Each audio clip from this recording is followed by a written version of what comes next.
Here on Speaker's Corner with myself, Doward, aka East English, aka Alvi Jowl, and a few other things that I probably can't say on the radio. So today's show, I've got two guests. They're friends of mine, very good friends of mine, alhamdulillah. But also they run Hotquah Ring Amateur Boxing Club. So we want to talk about now. Why I want to talk about an amateur boxing club, and I think they have professional fighters. I know you're pro. Yeah, we have professional fighters too. Yeah. Okay. Is because for me, it gives the youth a place to go, a discipline, a sense of belonging, a sense of purpose, and also it's a chance for mentorship, which I believe is sadly missing in today's society, where we commonly complain about the youth going off the rails and getting themselves into different things. But what do the elders do to help them? Where's the mentorship? Where's the passing down of knowledge and wisdom and guidance? And it does happen. Well, it definitely happens in Hotquah Ring Boxing Club. I can say that for sure. But I'm sure it happens in a lot of other clubs as well. So first of all, what we're about to do, we'll start with Kay's nearest to me. So Kay, introduce yourself, please, bro. I'm Kay Prosper. I'm born and bred in Luton.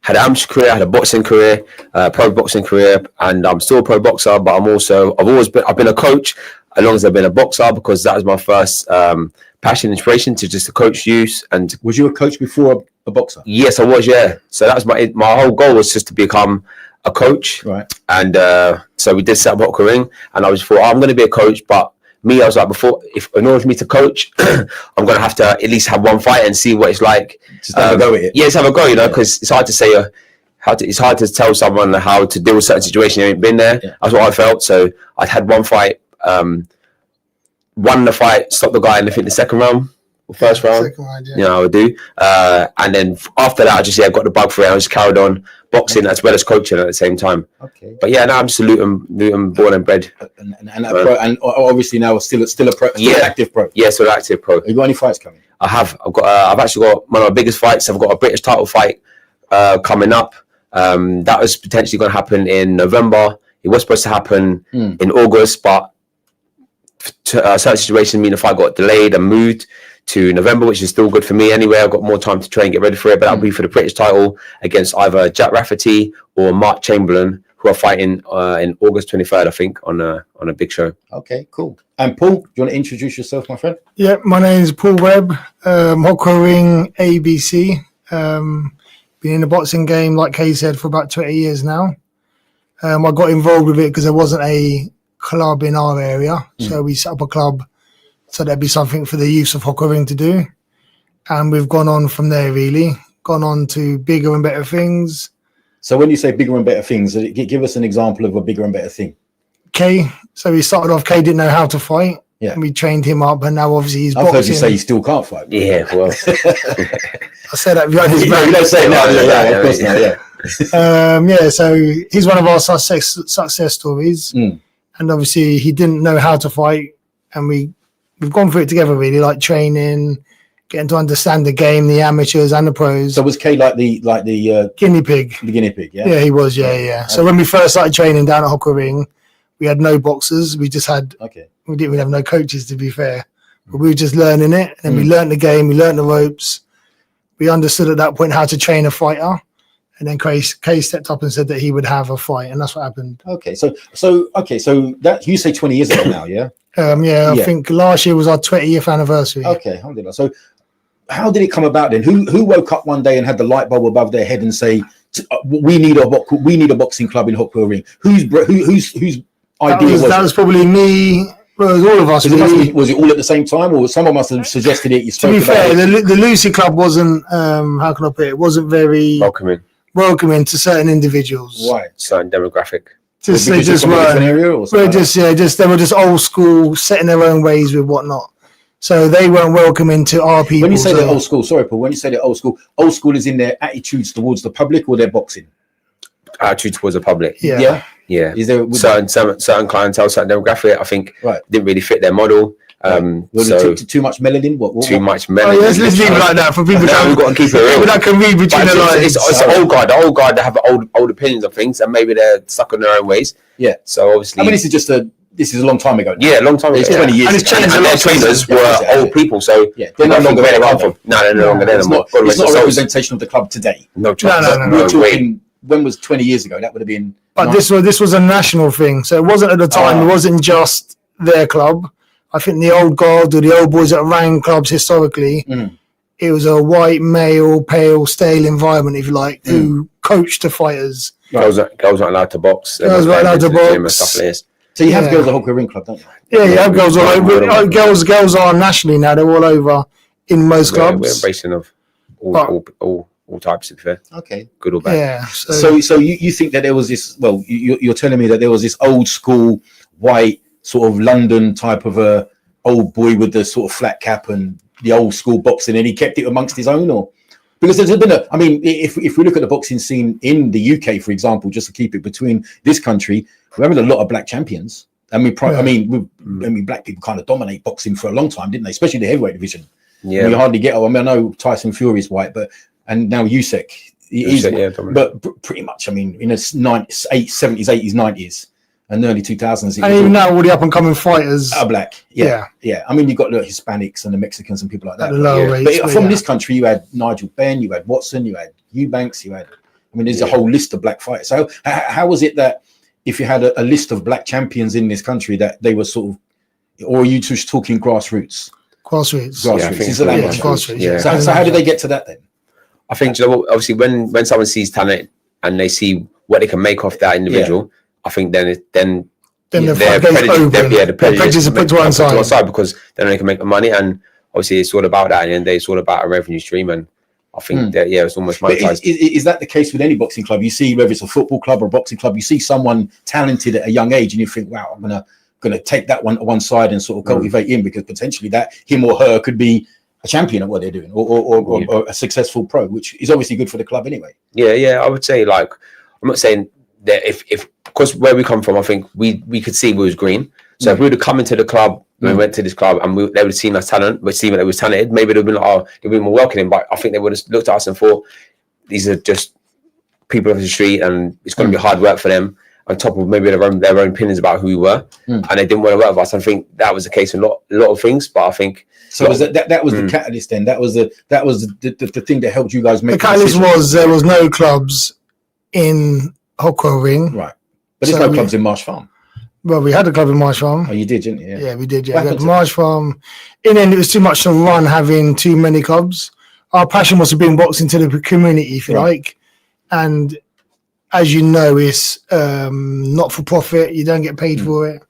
So we're just running around out the goodness of our hearts, trying to put boxing in all areas of Luton. So we had Marsh Farm, Doward Road. We set up the boxing gym that's still here now. We founded that. We set it up. Luton Boys. Luton Boys. We was never like, we want to have all these clubs. We were just what like, did you do? So these are clubs that you've set up. We set up, and by then they was with the people from their own in that community. Right. And we helped them get it started. We gave them the foot up, and then they ran with it themselves, and they're doing well. So so they're still going, aren't they? Yeah, still going. The clubs are still going. Yeah. Okay. So you've had an input into all the clubs in Luton, really. Yeah.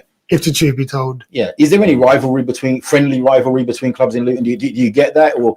Yeah, the other day you guys get a spar, don't you? They bring lads to you, and you bring lads to them. You have spar. Is there any? Is it a friendly rivalry, or does it get? It is. Yeah. The other day, a good friend of mine, Metab, he had his fighter go up against one of ours in the summer competition we had, and he beat our lad. But he put a lovely post up saying that boxing's brought us together. I'm his boxing mentor, and his club's been running now. Since he was at Doward, then they moved to Luton Boys. He's been running 15 years. Okay. And his provision is probably not sought after with loads of champions, but he's still providing a good service for the community. Yeah, and everyone goes in. And to be fair, he's probably got like 40, 50 people in his class on a Saturday morning. That's 40, 50 young kids. Kids, everyone, black, whites, Asians. Mixing everyone, keeping fit. Yeah, I mean, this is one thing that I really admire about Hawker Ring Club and you guys as coaches as well, is that it's the mentorship of the youngsters. Like I said just in the intro, like it's, I think because of the government and everything, they've defunded youth clubs, and they're kind of just leaving people in the inner towns and inner cities to run and do what they want to do. As long as you're doing it over there, we're not really worried about what you do, type thing. But places like Hawker Ring boxing clubs and other boxing clubs, MMA clubs, jiu-jitsu, whatever it is, they do offer adult mentorship, and some of these young lads really need it. when they really need that older voice, what they can respect, and someone that's going to say, you don't want to be doing that. You want to be, sort of guiding them down the, a straight path. I think that for me, when it comes to a boxing club like Hockwell Ring, I know you have successful amateurs and successful pros, like Linus, and I think they've got a few others. But for me, that's the real work. For me, that's what I admire the most. I mean, it's great when someone earns money out of boxing, but for me, no one ever sees that. No one ever sees that you're talking to this young lad and you've changed his atmosphere, you've changed his attitude on life. Yeah, we've got so many of them fights. People see belts, don't they? And people see trophies, but they don't see that. The only value of boxing, and it's not. We've got fighters or boxing in the gym now that their home life, or maybe the people that I've got around them, ain't as positive as it maybe should be. But when they come to us, they're the right values instilled in them: discipline, respect for the community. And you know what? A lot of these fighters or a lot of these youth, if they wasn't in the gym, they'd be out there doing getting into stuff they shouldn't be doing. So I mean, as you know, from Hockwell Ring, I know that there has been some problems between Hockwell Ring and the other estates like Mars Farm and Lucy Farm. Yeah. Has that ever spilled out to you? Haven't since the 20 years we've been there, never had any beef with the young people in the gym. Not between Hockwell and Marsh Farm, thankfully. And Lucy Farm. Like, to be fair, a lot of them, they still get on, don't they? Yeah, they get on. And I think they almost put a bit more respect in it and say, you know what, he's they're a civilian, they're just trying to do good things. I don't think they actually see them as being fair. And I think almost like, it's that interaction. Camaraderie in a club, isn't it? Yeah. You're all sweating together, you're all tired, you're all getting shouted at by Paul. Yeah. So shouted by Paul. Yeah. Goes without saying. Yeah, he's the bad guy in the gym. I'm the bad cop. Definitely the good guy. So he's the good cop, but you're the good cop. Oh yeah, I'm definitely a good cop. Yeah, Alan's a good cop. Alan as well, but definitely me as well. Just the other day, Paul was trying to get all the fighters to get to a certain fitness where they have to do so many sessions and this and that. But I was like, no, we just let them come, let them develop, But yeah. So who's got the right approach then, Paul? You okay? Do you know what? I've took you got a hard line approach, aren't you? I have, yeah. Which for me, I give up a lot of my time. Yeah. And if I'm looking at it with a purely boxing head on, I want more for the young people. But if I'm looking at it from my community head on, then yeah, Kay's right. We just got to let the people get in there, do their thing, enjoy it, and don't be on streets, don't be up to badness. Yeah. And that's what we offer. But ideally, I've been in that long now. I want to have these champions. I want to have the accolades to say we're the best club in the home counties, best club in England. And that's where we used to be at. And yeah, as time goes on, I think clubs change as well. Coaches come, fighters come, they go. And in the end, you're always developing. So I think now we're still developing and trying to move on again. Okay, so yeah, I mean, it's a natural. Everything evolves, doesn't it? Yeah, exactly. Like life is like a river; it keeps moving, and everything evolves with it. So we've had, I mean, for an example, I mean, just personally between Kay and Paul, my second eldest Adam used to train at the club, and both of you were mentors to him. He respected both of you tremendously when because I think did he have a skills and an amateur? He had a fight, didn't he? Yeah, he had a fight. Yeah. Okay, and but it's the fact that what I liked about it is that he took his mentorship based upon quality, not upon the quality of the mentors being you two gentlemen, not upon culture or race or anything like that. It's just like these guys, whether they're black or not, they're my mentors. And if I ever mentioned your name, RCK, or I see Paul down the gym, RCK, his little ears would prick up. I mean, he'd be like, what did they say anything? Did they mention me?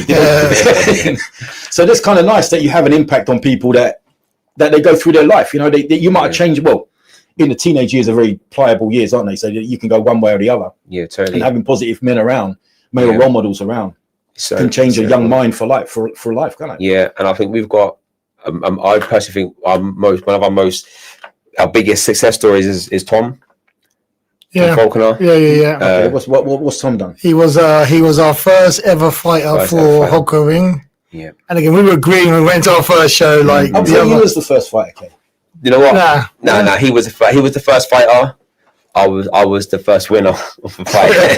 To be fair, Tom lost his first fight. No, I don't know. Yeah, I wouldn't say I was the first fighter. You wasn't. Yeah, but I was like someone who kept it going. And yeah, I think you was our first champion. You're the one that pushed on to home counties champion. Yeah, but there was people fighting into the national finals. Yeah. So I think you was more successful. But what Kay was saying was Tom was our first ever fighter. So that's the first guy that went in the ring for and had a Hockwell Ring badge on. Okay. And he lost, but we was green, to be fair. Like, it's our first It was his first fight, and it was us. Our first fight. Our first fight as coaches. What have we got to do? Yeah, like we didn't have a clue. Literally didn't have a clue. But obviously we developed with time. But regarding Tom, he was a bit of a wild guy, teared away as well. Where I don't know if he was in school, was out of school, or went to these different like where bad kids go and stuff like that. And we helped him, supported him. He had some like emotional issues, and we was always there for him. And from that, he's now got his own business as a plumber, gas and engineer. So we hooked him up with an apprenticeship as well. So that's good money. Yeah. That can be good money. Yeah. Like he's not saying set for life, but as far as his values and his way of being, person as well. He's a good person, and he's got a good trade from it. And obviously, Paul helped him out with so much support. And before this, you were saying he was a little bit terrible. He was on a crossroads. Yeah, he was on a crossroads. Not so much to say like criminal activity, but someone who just didn't have focus in life, didn't have no structure. Getting into a bit of trouble here and there. Getting into trouble. And I could easily gone. But not the trouble where we might see some of the youths nowadays. That's on another level. Another story on top of that. But this time, we didn't know what he was going to do with his life, and we didn't know where he was going to go, what he was going to get involved in. But from being around the gym and being around us and us helping him, supporting him, any trials and tribulations that he had, I think now that he's gone on to be an outstanding member of the community. He's got a good business. He's got a lovely kid. Yeah, he's a round-minded person. I think we have to take some responsibility on that. So, I would definitely say that, this can't be underestimated, guys. I mean, that's the reason I was keen to get you on the show, is because this mentorship and this guidance that I understand when a lot of people our age, I think a little bit older than you two, but we moan about the youth getting into trouble and this and that. Yeah, we moan that they're doing stuff on the streets and getting into knife crime, and we've done a show on knife crime as well. Yeah. But what do the elders do to help them? I mean, what do we do as elders to pass down wisdom and pass down knowledge? Because we've give up. Most of the elders are just, not all of us, but like a lot of them just sit back and just moan. Yeah, they're not part of any type of a solution unless you guys, guys like you get hold of them in a gym where you can actually cultivate and talk to them and things like that. Some purpose, I think. I think it's really important, guy. I think it's so underestimated. If anyone wants to ask Kay or Paul a question, you can call in if you're there.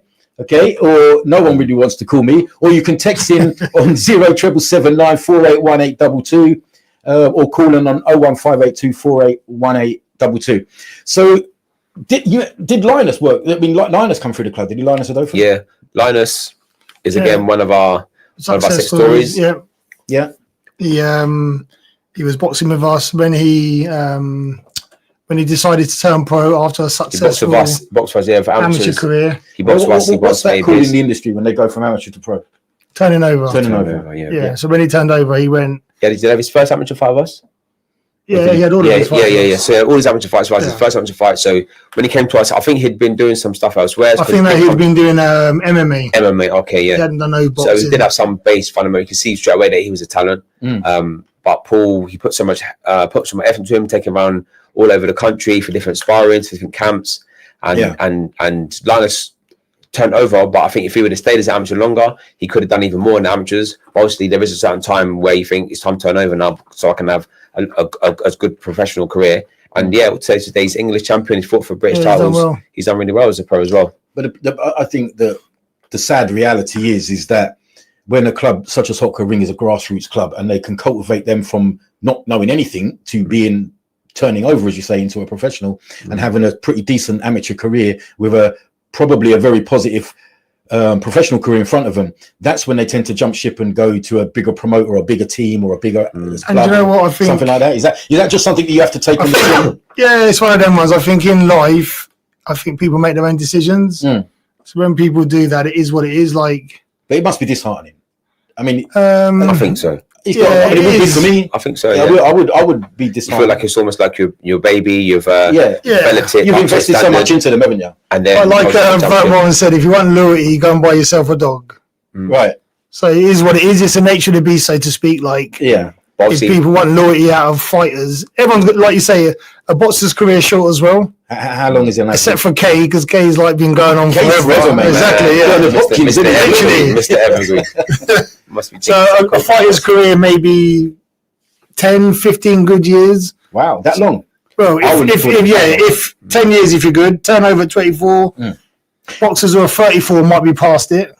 Would that have a difference depending on the weight category? Yeah, that can affect it. Let's say heavier fighters do Last longer. Usyk's nearly 40. But in terms of it, I would say, Doward, that you've got a short career, so you've got to make the most of it. But obviously, I'm looking at it from both sides, because I'm a coach of amateur fighters that can potentially turn pro, and I'm also a fighter who's been amateur and turned pro.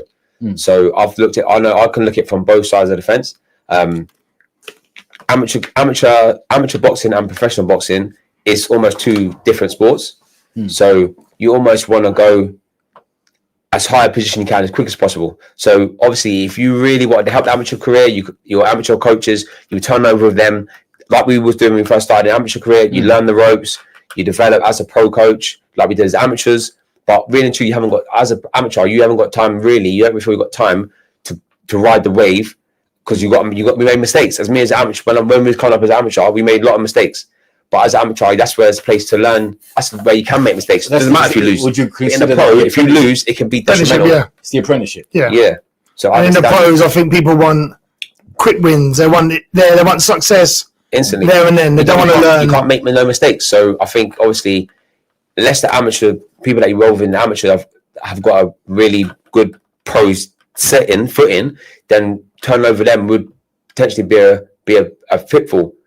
And obviously, when Linus was turning over, we hadn't really been involved in the pro game like that. Yeah. So really and truly, we would have been learning the pro game together with him. Yeah. And if he loses as a pro, it can have detrimental effects. So I understand why he does it. It goes on your and a loss is a big deal. Yeah, and it's stupid. You shouldn't put so much emphasis on the loss. That's another story.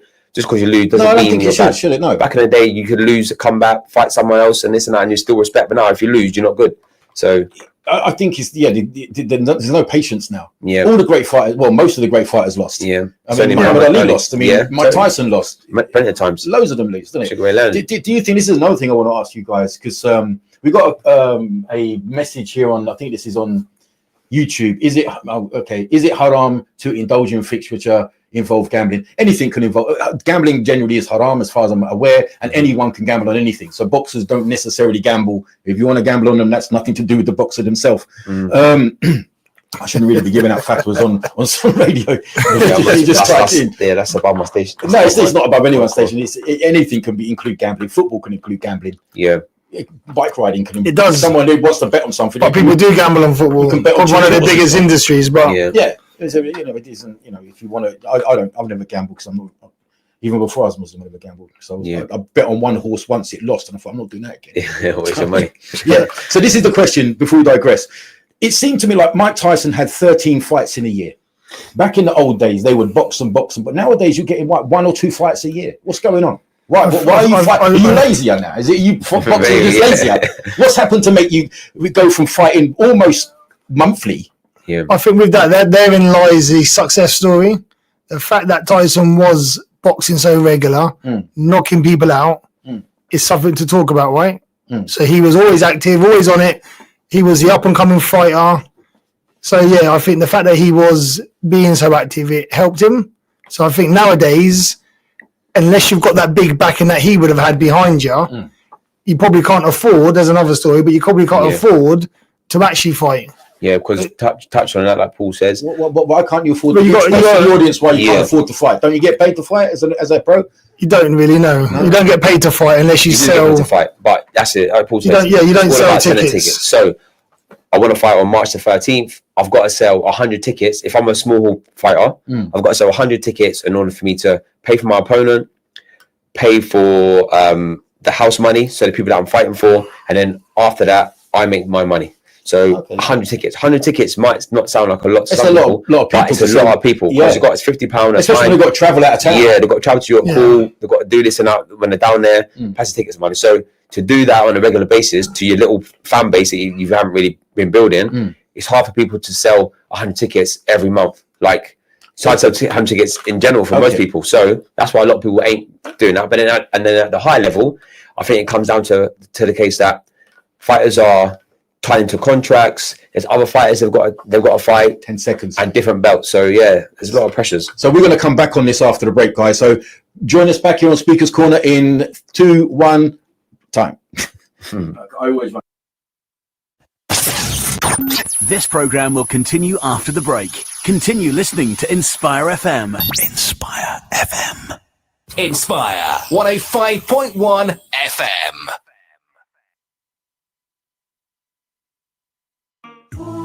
Prophet Muhammad, peace be upon him, said, Shaitan puts 3 knots at the back of the head of any of you if he's asleep.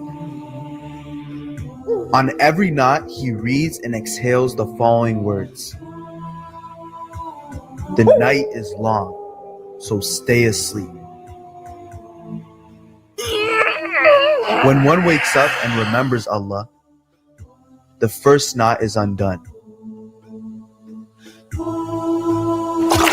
And when one performs ablution, the second knot is undone. And when one prays salat, the third knot is undone. From Sahih al-Bukhari. Why do Tops Pizza deliver the top pizzas in Luton? For a start, all the toppings are 100% halal and Tops use fresh dough every day. Then there's the cheese, the highest quality available. And when it comes to food preparation, cleanliness is taken as part of our faith. So that just leaves the taste, choice, and great offers, including buy one, get one free on all medium, large, and extra large pizzas. Tops Pizzas, Wellington Street, LU1 5AA. Order online, topspizza.com or via Just Eat. Download our app or call 01582 72 5000.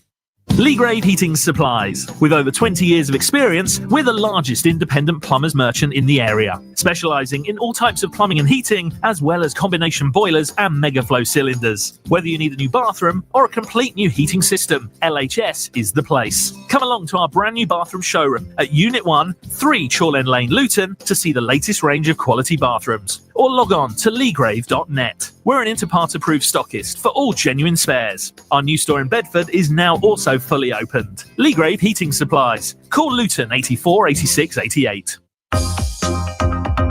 My name's Rihanna Faisal. I'm from Luton. I'm the Reverend Bonnie Evans Hills. I live in Kimpton. I'm Peter Adams. I'm from Luton. My name's Hayley and I'm from Bedford. I'm Thakor Morarji. I'm part of Luton community here. I'm Maureen Bourbon from Sunder Park. My name is Farzad. I am from Luton. My name is Kathy and I am originally from Texas and I enjoy listening to Inspire FM 105.1. Celebrate in style at the Grand Royale, Luton's premier banqueting hall, offering elegance, luxury and seamless event planning. Host up to 750 guests with top-tier catering, stunning decor, photography, videography, hair and makeup, DJ, dance floor and expert event management, all under one roof. Whether it's a wedding, birthday or corporate event, let's witness the happy family moments together. Call 01582 551913 or visit grandroyale.co.uk today. बचपन से सुनते आए हैं ये नहीं कहना वो नहीं करना सवाल नहीं पूछना और फिर इसी रविश से हमारे ज़हनी और माशरती मसाइल उलझते चले गए। हमारे मसाइल हमारे हालात से नहीं हमारे ख्यालात से पैदा होते हैं और ख्यालात दुरुस्त किए जा सकते हैं। मैं हूं आज़ाद और अगर आप भी चाहते हैं कि हम सब आज़ाद हो सकें अपने ही पैदा किए हुए मसाइल से तो बात कीजिए क्योंकि अब बोल के लब आज़ाद हैं तेरे। Only on inspire FM.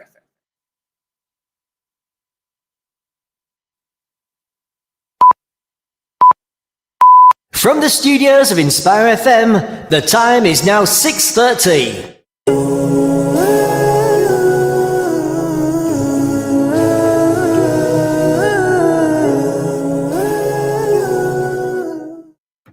Assalamu alaikum. So we're back here on Speaker's Corner with my guests Kay Prosper and Paul Webb, and we're talking things boxing. But before we go into this, we were talking. The show carried on while we was in the break, so we're going to return to it. But there's someone on YouTubers is ABH has said Hockering Amateur Boxing Club have always kept him occupied and out of the streets, and despite being involved in the midst of it, so he's saying he was in the midst of the problems, respected him always. So that's just a text messages. What we were talking about, keeping the youngsters off the streets and giving them something purposeful to get involved in. So just before we started the break, we touched on why boxers don't box as much as they used to in the old days, and you started to say, well, because they can't afford to box. Now, from a non-boxing fan perspective on that, surely boxers get paid to boxers. Why would they box? If you're a professional footballer or a professional tennis player or a professional boxer, you get paid to do the sport you're paid to do. Is that not the case? Because you're telling me that they have to sell their own tickets now. Boxing is the only sport where you have to pay to play. Not that you play boxing. Not that you play boxing. Are you telling me that the boxers have to pay to So fight? the boxers got to sell enough tickets. Right. Let's keep the math simple. So Yeah, do that. you've got so you've got to sell 100 tickets at £30 each. That's £3,000 worth of sales. Right. Out of that £3,000, you'll take £1,000 and pay towards the promoter. You'll pay £1,000 would pay towards the journeyman or the So opponent. what's a journeyman? The opponent. Let's The call him. opponent. The Let's other call it fighter. the other fighter. Yeah, right. And you'll have £1,000 for yourself. So that's keeping the numbers simple. Yeah. 100 tickets, £30 each. That's £3,000 worth of sales. If you don't sell £2,000 worth of sales to pay the opponent and the house, the promoter, then you can't fight. So in that would mean you train for nothing. No, you fight for free. What happens is the fighter might only sell 30 tickets, right, and then the rest of it will come out of his own pocket. Wow. To make up just so he can fight, because he believes in himself. He believes that he get to that point where he'd be in that top 5%, top 3% that make millions of pounds, and it's all a dream. It's all a dream. So the gap between the guys, like you say, that earn the big money, the millions of pounds, and the guys that are 2 or 3 or 4 pro fights in, what would someone that's had 3 professional fights look to be earning as a middleweight, for example? You wouldn't earn anything. You'd earn what you sell. So if you're fighting, like you said, 3 times a year, and you're making $1,500 in terms of ticket sales for yourself. Yeah. So I think it costs £50 a ticket now. So that's £5,000 worth of sales. The house money now might be $1,500. The opponent's $1,500. That's $3,000. So if you sold 100 tickets at £50, you'll make $2,000 purse. Considering the amount of work you put into it, yeah, and the effort and the risk involved, it's not a lot of money, is it? No, it's not. But it's just all about having that dream, that vision, and then you have to sell it. Yeah, you got to sell it, and that's why people. And you're meant to win to keep going, and you got to win. And that's why sometimes you see people fighting people that ain't half decent because they just want to win so they can keep building to the point where you get to a point where it's at purse bids. So myself, I'm fighting for a British title, and it goes to something called purse bids. So 2 promoters will basically bid to stage the show, and then us fighters will get, the champion will get 60% and the opponent will get 40%. So, for instance, if the purse bid was won at £100,000, the champion would get 60,000, and I would get 40,000 if I was the opponent. So that's where we want to get to that point where there's big purses and you are fighting. If you're the champion, obviously you're going to get a bigger share. Obviously, if you're just opponent, at least even if you're not the champion, at least you're getting a big decent purse. And if you can do that multiple times in a year, then it starts to make that makes money. As long as you're, like Paul said, as long as you're winning. Yeah, as long as you're winning. That's what I was saying earlier on about Tyson. He was winning. Yeah, but he was the next best thing ever for boxing. Yeah, so this is why they could afford to keep the hype going, getting him out once a month. Because he fought 13 times in a year, right? Because I think the fighters will fight every month. I would fight every month, especially if it's an easy fight. If I stop someone in a round, why would I want to fight and get paid again in 2 weeks' time? But it sounds to me like the promoters are putting all the work on the fighters and saying, "Well, you guys sell the tickets, pay me, pay the other fella, pay yourself, and I'll." What do they do? Yeah, train. You got to pay your trainers. Pay the trainers. You got to pay if you got a manager. You got to pay your food. So many. What should happen is everyone should be a guaranteed purse. Yeah, there should be a system in place. Like I said earlier, it's unfair. I don't begrudge no one getting their money. Yeah, but you might have Tyson Fury or AJ. They get big money. They get £10 million plus a fight. Yeah.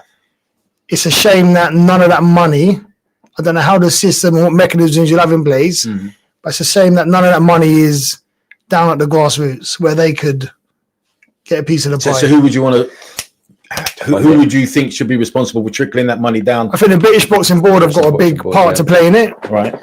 They obviously take their sanctioning fees for staging these fights. Yeah. It might be they can have an extra couple of percentage, which could be for grassroots. Right. They could do something in place where it helps the up and coming fighter. Because let's face it, without the grassroots fighters, without the up and comers, novices, there's no industry. There's no sport. 100%. Nothing going on. Paul, you do your own promotions, don't you? I did, yeah. Well, again, I turned my hand to it. I managed to get my, it's called here, High Rise. Yeah. I managed to get my own promotional company. Right. Okay. But I put on a few fights, a few shows even. Shows, yeah. But again, it's just not money in it. So it's a lot of work but no money. It's a lot of work and not a lot of pay, yeah. And in the end, you get people turn up on a day, they haven't sold enough tickets. Right. Like Kay was saying, you have to sell tickets. Some promoters will be scrupulous and just say, well, you haven't sold enough. So you're off. You're not going to fight. But for me, my wisdom, yeah, I've let people in the past fight, even though they didn't contribute all the money they should have done. Right. My own naivety, my own good heart, whatever it might be, but they fought. The show went on, so to speak, but I didn't make money out of them fighters or that show. So now I've got my promotional license. Yeah. But I don't. It's hard. There's no need for me to be. I wouldn't do promotions again unless someone else was paying for it, because you're just going to end up losing money. So now this hands it over to the big fish, doesn't it? The big play, the big. And that's the way the industry is geared towards. Yeah. The top boys surviving, and all the other ones that want to get involved. Okay. They can't. I think obviously the top promoters and they're getting their money through revenue, through TV stream money, and obviously sponsorships. So obviously at grassroots, none of that money comes into it. So it's just all on the fighters, and then we're trying to go to that stage where we're on TV, because that's when you can start to make money. So okay, it's a bit of a minefield, isn't it? So what would we got a young lad now? Let's say he's 14, 15 years old. He's desperate to be a boxer. Okay, got a bit of talent, keeps himself in shape, whatever.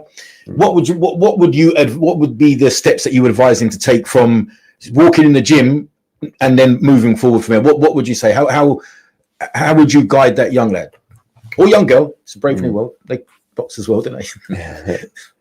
What would you say? Yeah, well, obviously, I would personally say, because you got all this in your mind that you know what, you're gonna have to sell tickets. Yeah, you're gonna have to deal with this. They don't know any of this. They just walk in the gym wanting to box. Yeah, totally. You kind of know what the road's got in store for them. I think you got to look at the influence boxers. Half of these boxers ain't nowhere near as good as the boxers that are in amateurs that have only had a few fights, but they're making good money because they've got that public presence. YouTube fighters, the influencers as well, and YouTube boxers. That's influence YouTube boxers, same thing, but. They're getting big money. Well, not big. They're getting decent money. They're getting paid. Oh, some of them are getting big money. This is that Paul fella, Jake Paul. That's another story, and he's ranked number 10 in the world. But anyway, that's a different story. He's up there. He's especially fighting AJ next. Fighting AJ and stuff like that. Like, come on. But anyway, AJ I would lose, wouldn't he? Surprised me, just for the money as well. Yeah. But I just think you got to build yourself to become a public recognizable figure. But what if you're looking at young, he's got all the raw talent. Yeah. But you think this guy's never going to be able to make a TikTok video or an Instagram video to save his life. Yeah. And he ain't got the money to pay someone to help him. Yeah. What do you do? Yeah, well, I just think that's where, because that's sounds to me that's just as important as the boxing itself now. I think that's what's coming down to. You got to be more of someone who can actually put himself out there and build a fan base and do these videos. And you got to be able to look the look. You got to talk the talk. You got to walk the walk. You got to have the whole package nowadays to be at the top of this game. And I think that's why people like Paul and we've got to get people involved to help them, to teach them how to do this or support them. If we believe them as fighters, the people around them should need to support probably them. thinking, who's going to pay for that? Yeah. Who's paying to get these people in to support them and help them with their videos and everything? It's hard, man. It's hard work. It's hard work. It is money, isn't it? It's all money, really. Someone could do that for you and help you out, but obviously they're going to ask for it. So as Paul, a professional coach, you can coach professionals, can you, Paul? Yeah. Okay, you're a professional, can coach professional fighters. Kay is a professional fighter. Where do you stand with these influencer YouTube fighters and earning, more money than the actual real fighters? Isn't it? I think it's a good thing. What do you think about it? I think there's a market for them. If Obviously, there's a market, because they're earning more money than everyone else, aren't they? And I feel like Kay said, the normal fighters could learn a bit out of their book. I think a clever person would kind of latch onto them and get involved a bit with that scene to try to boost their social presence. That's what I would do. If I was a fighter, that's what I would try to do. In what way? So this young lad, we're talking about, this imaginary young lad who I'm sure has walked into your gym many times. Yeah. How would you steer him down that road then? What would you say? Get yourself mixed up. Sparring, go out, spar with these YouTubers and influence, because 9 times out of 10 they're probably try and get their audience. Yeah, their audience, because a lot of it is by association. So a lot of these guys are associated with other people. It kind of grows your status. So if you've been sparring with, for instance, Salt Pappy, you're his number one sparring partner. As he grows in the sport, if you're around that, you get some of the accolades. 100%. It put you in his post and share you and tag you. So now with real fighters have to be sparring partners for YouTube fighters to get crazy. recognition That's as a real crazy. fighter. As crazy as that might sound, yeah. How does that work? Oh, this How does it make you feel? Though? I mean, as a purist, as someone Yeah. that's into the boxing as a sport and as a pugilist specialist and purists, how does it? Do you secretly get angry about? Yeah, it? I would. I personally think like it's almost like a kick in the teeth for the real guys. spit in the eye. Yeah, for the real fighters. We've got talent. We put the hard work in. We've dedicated ourselves to the sport, and we ain't getting recognition over these people that can just make a video or This do lad some comes silly and talks dance. a load of trash on Yeah. a YouTube video, and all of a sudden he's Yeah. earning £30,000 for a fight. No Yeah. one's ever heard of either of them. It's true, but we were talking about it before. How come that the fighters before had this presence, but they used to trash talk. A lot of times you see Nigel Benn and Kojima. That was more a real beef. But a lot of times the beef and the stuff they're doing, acting like they're acting, is just for people to watch, to sell tickets. It's just You hype. have to be To hype the fight. character. You need to hype up the fighters. You need to say this. You need to go into his gym and throw something at him, like Klitschko. What was his name? Oh, the mouthy one. Yeah, the Murphy one. What was his name again? Oh, The black one. yeah, I know you Let's mean. go, champ. Yeah. Oh, I know Let's you go, mean. champ. Yeah, I know you. What's his name? I Yeah. forget his name. I can't remember his name off the top of my head. But yeah, so just here's it. Everyone talking about it because he done something and that made us talk. Have you ever done that, Kay?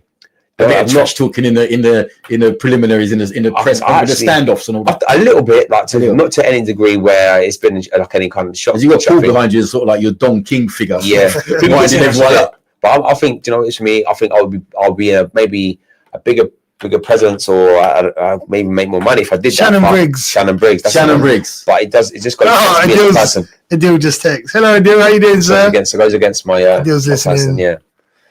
So yeah, I don't really do that. It's not really for me. But probably it would benefit me if I did go there and start. And doing how stuff. hard? I mean, I know this is a very simple question, but how hard is? I know it looks, because a lot of people watch boxing matches on their TV show. They're people are sitting at home watching a boxing match between Conor and Eubanks, and they do this and do that.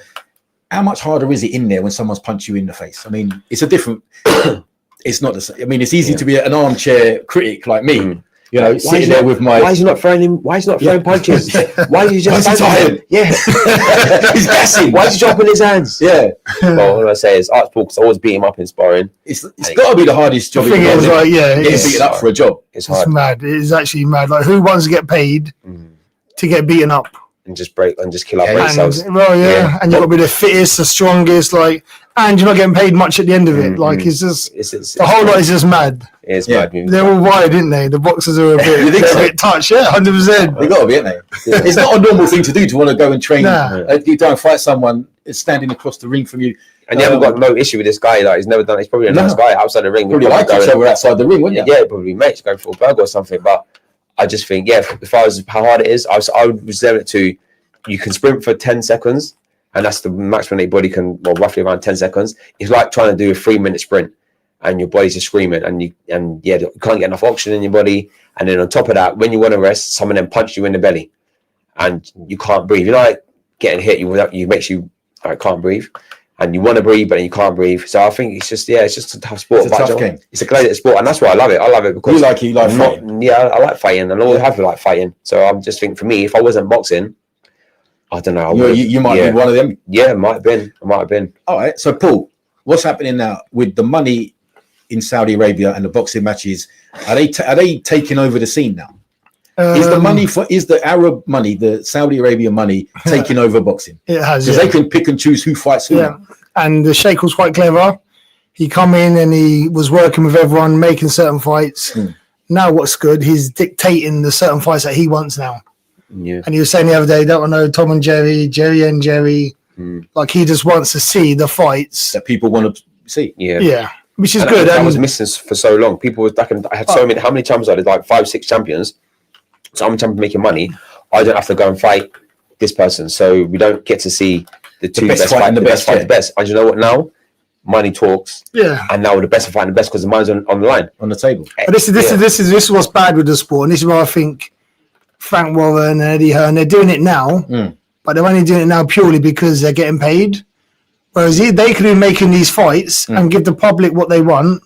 They could have been doing this years ago. Yeah, but you know, if you got a cash cow, they're not getting paid and for it. you get a cash cow and then he goes and loses, you lose that revenue. But now the ethos is different. Now it's not about people not winning. and people not fighting each other. Now, because the Sheikh's paying them, they'll probably sell their own mums to go and fight if they're getting £1 note for it now. Yeah, of course. Whereas before, that would never happen. Like, how many, if you look back in history now, how many fighters from rival camps never got to fight? Yeah, Kawasaki. You see what I'm saying? They always divert this one, divert, and it's bad. There was always a technicality. Yeah, and it's nonsense. Yeah. But the reason why is because they didn't want to, like Kay said, they don't want to give up their cash cow. But actually now... So you think they was obviously protecting their fighter? Yeah. They're protecting their own interests, 100%. Why am I going to fight that guy over there? Someone like Frank Bruno would have been an example of that. Yeah, but in the end, when you're at the top of your game, in the end, there's so much money. Back then even, they have to fight. But it would take such a long time to get to that level. Yeah. For me, what's good about what the Sheikh's doing is he's actually making them fights now, which I think is good to see. We're getting to watch. But if you think 10 years ago happened, like the Conor Benn and the Eubanks one, they were different weight categories. To be fair, weren't they? They were. Just because it was such a legacy fight, and what legacy fight, but as far as it's a good fight, the name, it was a good fight. That's why you can't knock it. Fight, people would have watched it, so it happened, and it wouldn't happen if the money wasn't there. If you think 10 years ago, do you think that you would have had Fury and Usyk fighting each other? No. They only fought now because the big money's there. Yeah, because you can't turn it down, can you? Yeah, you can't turn it down. You can't turn it down. You're not boxing for money. We're boxing for. And that's a shame. That's a shame. That's just... But it's the promoters that really do you know what, get to say. What gets me is like AJ could have fought against what's his name? Not Fury. Wilder. Years ago. Why didn't he? Didn't fight Fury or Wilder, did he? What enough money? And they avoided it. And now, when they're at the end of their careers, they're not as relevant as it was. Yeah, no one's that interested. No, now they want to throw. Yeah, they're cashing out. Which for me, how much of that do you think is the fighter, and how much of that do you think is down to the promoter? Yeah, I think the promoter has a final say, and clearly Eddie Hearn is advising him all the way not to have certain fights, in my opinion. But I think who would have won between Wilder and AJ? I think back then probably Wilder, you know. Yeah, I think so. He just has fast hands. Yeah, I just AJ's no good with fast hands. He doesn't like fast people, does he? And we've seen AJ's suspect. What, his chin? His chin, yeah. Suspect, yeah. What Paul, who do you think would have won out of Fury and AJ? In there, both like going when they should have fought. I've always been a Fury fan. Yeah. Yeah, I've always been a Fury fan. He looks the least like a boxer of all the boxers I've ever seen, but he's decent. He's decent, yeah. I think Fury would have won, and I think now, again, now a year ago I would have said Fury still would have won, but now I don't know. Maybe Fury's it's irrelevant. The fight's going to happen. There's no belts between them. It will still happen. Like Paul says, it's irrelevant because all Fury will say is, "You didn't fight me when I was ready to fight. You didn't fight me when I was in my peak." But it's almost like Mayweather and Pacquiao. Like that happened. Yeah, way too late. That's what I'm saying. He still watched it, and he still made. I think it's the third highest revenue fight. Second before that is Conor McGregor and Mayweather. And Mayweather and Canelo, like Mayweather's in the top three. So the money was still made. Mayweather having these celebrity fights that he had with Conor McGregor. It's I can't even swear. It's nonsense. Yeah, it is, isn't it? But why is it nonsense when he's making money to fight these guys? The worst thing is, if you think about it, he's the same thing. Yeah, you would 100%. But if you think about it, he's now become one of the YouTube boxers Mayweather has. Pretty much, yeah. And he's still milking it. But to me, I think that they're just fooling the public. Yeah. But now he is literally irrelevant, right? If he was fighting, like his last fight he had against someone in London. Mayweather. Yeah, Mayweather. Like they was giving away tickets because people didn't want to. They weren't interested in it. Yeah. So now I think he's milked the cash cow. He's bleeded the golden goose. Like I don't think people like him that much. No, I think people are tired of him now. They've had enough of his arrogance and his bravado and his showing offmanship and everything. Okay, we've seen that. There's other people to watch now. You kind of old anyway, so yeah, that's everyone has their day. I think he's outlived his. But he definitely milked it, especially at the end of it. But that's what I love about Mayweather in terms of that. He's probably one of the smartest guys. Yeah, not even boxing, business people out there, because he's still relevant now to a degree, and he's still making loads of money now. Is that 50 no? But that 50 no ruined it for so many fighters because if you lose, Mayweather's like you're so important. It makes me the best, isn't that? So that means everyone's thinking I can't lose either. Can you learn more from a loss than a win? Kate? Definitely, I did. I think you can. Yeah, I lost to a Southern Area title to someone called Rakeem Noble. Shout out to him. But you know what? After that fight, I changed out a lot of different things, and I became a better fighter for it. And I went on to win English title and fight for European title. So personally, don't think you can be a great unless you've lost and come back and beat the person. Exactly. And I think people put so much more respect. If you lose like Muhammad Ali, anyone that beat him, he come back and beat him. Yeah. This is why Mike Tyson can't go down as a top 5 great, because he didn't beat the people. He didn't beat Holyfield. He didn't beat Lewis. To me, you got to be beat and then come back and beat them. That shows greatness. Yeah, losing is part of life. You know, sometimes you got to lose the fight and come back and beat the guy. That shows more. For me, shows more greatness than just winning. I think a lot of Mayweather's fights were boring and technical, and he just wanted to get to 50-0, didn't he? Yeah. He didn't care how he won. He didn't care. What someone should do is Joe Kawasaki come out of retirement, take 3 fights against journeymen that he knows he will beat, and become 51-0, and that's Mayweather's record out the window. Who was that old school fighter that got 49, lost one, and then went on to get another 60? Or something without Smoking Joe or something like that. He went undefeated, but he just didn't get the full 50. Got 49, lost, and then come back and bashed about 60 people in the trot. Yeah, that's why you can't really put too much on. You can't, but no, he's got that accolade, didn't he, Mayweather? Yeah, he's got that accolade to say that he is 50-0 and never be done before. Yeah, never be done again. But the thing is, I think Mayweather, I still give him massive credit as a fighter. He was one of the most technically good. Yeah, technically he was good. So he was good. The people before, there wasn't all mugs, and a lot of them were champions in their own right. But obviously, it was just having that style to beat him, and no one really found him. And he beat Canelo, and look what Canelo's done since then. Yeah. He's a clever fighter. I mean, there's no doubt about it. He's a clever person fighting outside of boxing. So he can't even read, apparently, but yeah. That's what they say, he just can't even read. So your favourite British fighter? You can go back as far as you want, up until Don, you can't vote yourself, Kay. Okay, yeah, it's someone else. Famous British fighter, any weight category, doesn't really matter. Okay, I would say Prince Nazim. Yeah, I'd have him up there in my top 3. Really? Yeah, really, yeah. That's shocking. To see entertainment value. Imagine what he would be doing now, numbers-wise, if he was around now.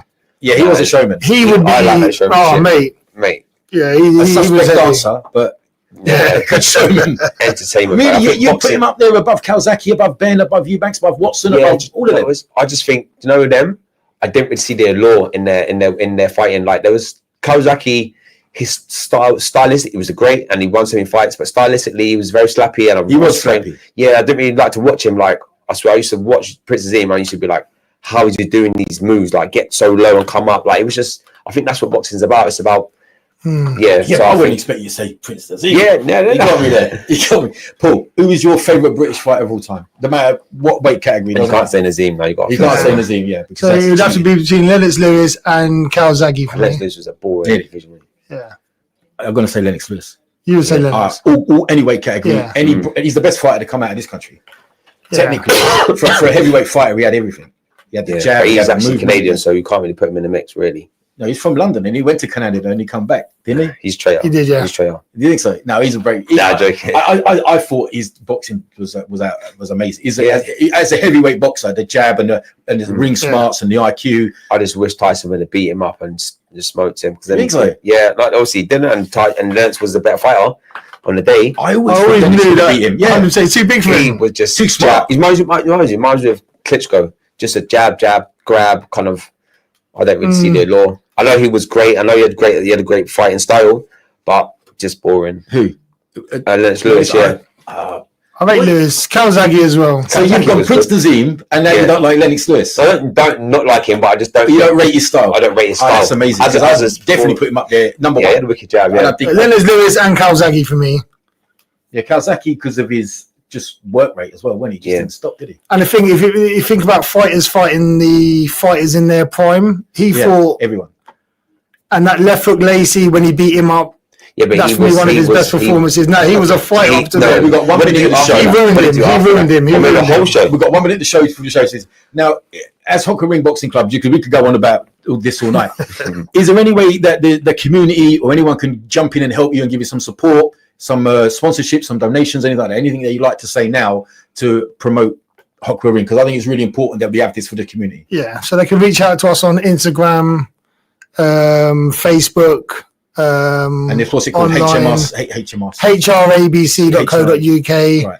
I think, Google it. It will come up with what the Instagram is. I'm not too sure what it is, but all support we welcome. Yeah, any money would be just get put back into the community. We always need equipment. It's non-profit, isn't it? Yeah, it's go straight back in. Go straight back into the pot, and it'd be more than welcome. Like you say, we've been running for 20 years now. We've solely relied on people helping out. So yeah, if the community wants to get behind us, we're all down for that. Okay, people, you heard that. Hokwa Ring Amateur Boxing Club.